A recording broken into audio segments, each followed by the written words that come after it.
Welcome back to Buckeye Talk. Trey Sermon goes off the board at 88th in the third round to the San Francisco 49ers. I'm Nathan Baird from cleveland.com here with Stephen Means and Doug Lesmerises.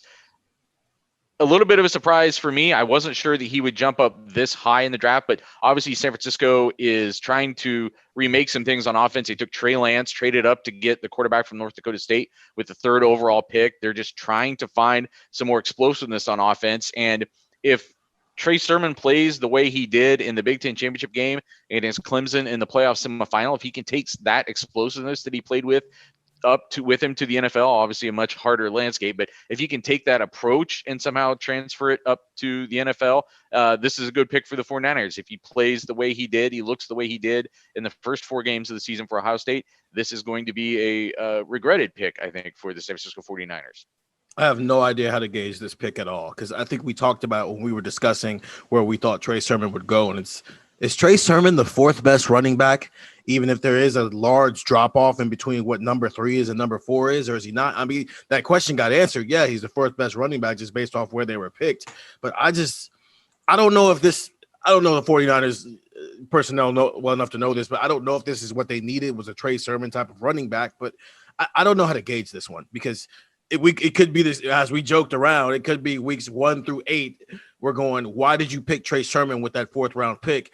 And then the 49ers are in the wild card game, and you're like, oh, that's why you picked Trey Sermon with the 4th round pick. Third round. Yeah, I'm sorry. 3rd round pick at that. That's even, yeah. Yeah, like mid-third round, not even like the end of the third round. I mean, getting closer, but I mean, 88th, so securely a 3rd round pick. And Doug, we had this discussion all season long about, like, what is Trey Sermon? Like, even when he would have moments during the early part of the season where he would break off a run, we could always kind of critique it as in, like, okay, but was that, in terms of him as an NFL prospect, right? Like, was that top end speed? Did he do on that play what an NFL running back would do? You know, leaving guys in the dust, the vision that he showed, or lack of vision that he had at sometimes. Like, that was really how we framed a lot of discussion about Trey Sermon. And then that got flipped on its head a little bit, because he legitimately was explosive and powerful and shifty and dynamic, and a lot of legitimate adjectives there in the postseason for Ohio State. And I agree with Stephen. Like, this is a hard one for me to gauge, because I don't know that I completely trust that what I saw in those 2 games is something that he can sustain up into the next level. So we just did a video talking about how Wyatt Davis was really good in 2019, and then maybe wasn't quite as good in 2020, and he fell. Trey Sermon's here because of 2 games. Yeah. 2 games. He went crazy in the Big Ten championship and ran for 331 yards, and then they ran for 193 yards against Clemson. He's here because of 2 games. Now, in those games, he karate kicked people in the head like he was a ninja master. So, okay, but as people, and listen, I'm not going to be silly about this. Sometimes when we cover the team and we watch every single, sometimes we do know more. I mean, we really do. Sometimes we do know more than people who are doing everybody. They're looking at everything. They have a million things going on. I know they get paid on who they draft. I think it's an overdraft. We all thought it was an overdraft. He went 88. It's funny. When we did our predictions, Steven, you had Pete Werner going at number 88. I had Wyatt Davis going at number 88, and Trey Sermon went at number 88. So we knew number 88 was a magical spot for the Buckeyes. Mm-hmm. Nathan, you had him at 161. I have him at 137. Stephen had him at 114. This is a round or 2 early to all of us. Listen, Ohio State is filled with skill position guys. They have a great offensive line. They had a 1st-round cornerback. As good as Trey Sermon was, running backs were set up to succeed in this offense. And much of last season, we were going, man, did they miss J.K. Dobbins? And now Trey Sermon only goes like 30 picks later than J.K. Dobbins went.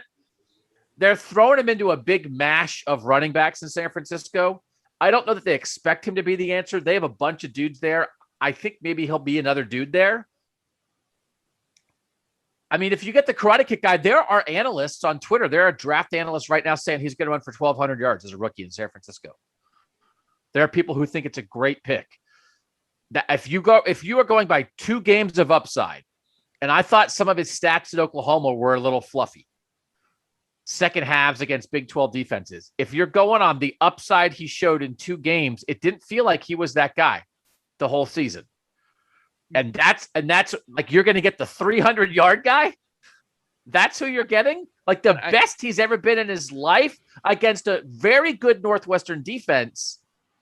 That's still a Northwestern defense, right? I mean, it's not filled with 5 stars. And the Clemson defense this year, I think, was maybe half a step below what it was. And by the way, Justin Fields threw 6 touchdown passes in that game. So, like this, good luck to Trey Sermon. He's a charismatic guy, right? I mean, he was in a weird spot. He's a 1-year guy. Best of luck to him. I think it's an overreach. I don't think he's going to be what they're drafting him to be.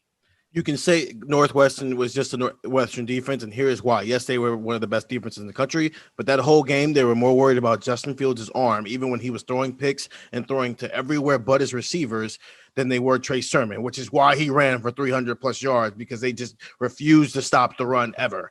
And then in the Clemson game, yeah, you're right. Clemson's defensive line was awesome, but it was young.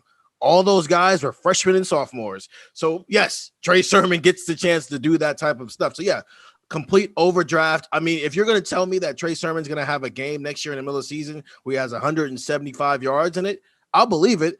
If you also tell me for the rest of every other game he's going to have 25 yards on 17 carries, that's the Trey Sermon I know right now. He'll have that crazy game where if you get lucky in fantasy football and pick him up, he'll get you a win. But then for the rest of the season, you're going to want to drop him. That's what I know right now with Trey Sermon after watching him.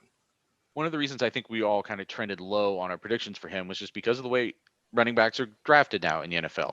Teams don't typically spend a lot of draft capital on running back. And when I looked at Trey Sermon, the unevenness of everything we're talking about, this idea of him being a passing game asset to me was always more of a theory than it was anything we ever saw in practice. You can even go back and look at the Oklahoma numbers. I think that bears it out. He averaged maybe like 1 reception a game in his biggest years in Oklahoma. Which, depending on usage, I guess that could still be okay. But I never saw it at Ohio State. So some skepticism from us, best of luck to him. But this seems like a high pick compared to some of the other picks we've seen. Wyatt Davis being a good example, where we thought that might be a guy who the Vikings are getting really good value on. So keep coming back to the YouTube channel here for more analysis from the Buckeye Talk crew. I'm Nathan Baird with Doug Lesmerises and Stephen Means. Thanks for joining us.